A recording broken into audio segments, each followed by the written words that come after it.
Bonjour à toutes et à tous. Ça y est, c'est la dernière ligne droite pour ces épisodes spécial ménage de printemps.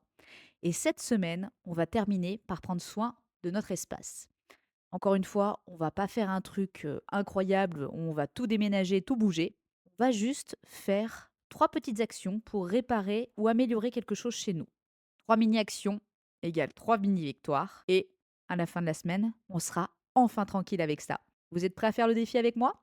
Alors on est parti. Bienvenue dans Challenge ta vie, le podcast qui vous propose chaque semaine un nouveau défi. Et cette semaine, on va faire un peu de bricolage. Pendant tout le mois d'avril, je vous ai proposé des défis qui tournaient autour du ménage de printemps, de la réorganisation et un petit peu du renouveau qui s'annonce avec les beaux jours. Cette semaine, on va donc s'attaquer toujours à notre intérieur, mais cette fois-ci sur la version un peu bricolage, réparation. On le sait, on a tendance à reporter, à procrastiner les petites tâches à faire, les petites choses qui nous prennent de l'espace mental, qu'on voit tous les matins, mais qu'on se dit: «Ah non, là, j'ai vraiment pas le temps». Une ampoule a changé. Ce joli cadre, ça fait 2 semaines que vous l'avez acheté, mais il est toujours pas accroché sur le mur. Ou encore, vous voyez bien que la pâture s'est un petit peu écaillée à cet endroit. Ce serait peut-être bien de remettre un petit coup. Bref, cette semaine, on va avancer tranquillement. Encore une fois, à la sauce challenge ta vie, on y va petit à petit, mais on va bouger.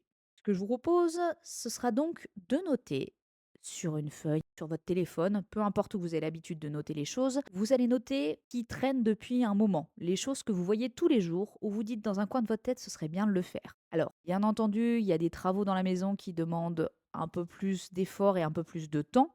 Peut-être même des fois, c'est au-delà de votre expertise et du coup, il faudra peut-être demander un devis par un professionnel. Mais là, je vais vraiment vous parler de ces petites tâches à faire. Ça peut être changer une ampoule, reboucher un trou, remettre un petit coup de peinture à un endroit, recoller une plainte, une baguette. Vraiment, toutes ces petites actions qu'on oublie avec le temps, qu'on voit tous les jours, tous les matins, mais qu'on se dit, bon, j'ai le temps, je le ferai plus tard. Vous les programmez pour votre semaine. L'idée, ça va être que ça prenne, encore une fois, grand maximum 30 minutes sur un jour, deux, trois, peut-être même toute la semaine, si vous avez l'énergie. Vous n'allez pas vous lancer dans des gros travaux.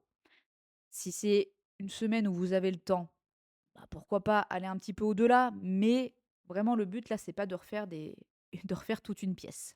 On a tendance à sous-estimer l'impact qu'a notre chez nous en nous. On a tendance à sous-estimer la charge visuelle et mentale que peut nous amener notre logement. On a des petites pensées qui passent comme ça quand on prend notre café le matin, quand on rentre chez nous le soir, qu'on est enfin posé dans notre canapé.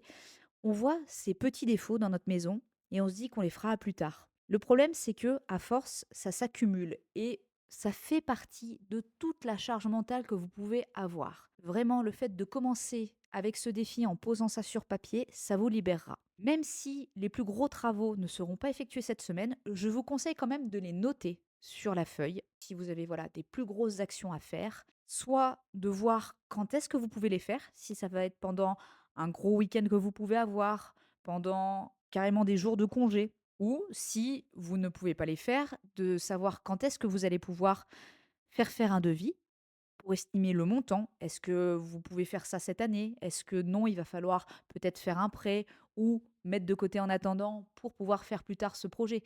Mais en tout cas, le fait de le poser sur papier, ça va vous libérer encore une fois votre tête de ça. Et surtout, ça va vous permettre d'arrêter de penser à toutes ces petites choses tous les jours et de vous encombrer l'espace mental. En fait, c'est comme l'idée du ménage de printemps, comme l'idée du rangement. Vaut mieux faire les choses petit à petit. Moi, c'est vrai qu'avant, j'avais tendance à me dire: «Bah non, je ferai ça pendant, mes congés, pendant un gros week-end», quand j'avais l'occasion d'en avoir et au final et ben, je me retrouvais avec une liste écrasante de choses à faire. Même si on a tout listé, même si on a plus de temps, au final, on n'a pas le temps de tout faire et on ne fait que reporter certaines tâches. Il vaut mieux faire un peu la fourmi et faire un petit peu tous les jours. Ça aide à y voir plus clair. C'est pas grave encore une fois si c'est pas parfait. C'est pas grave non plus si vous n'avez pas eu le temps de tout faire pendant la durée que vous étiez programmé.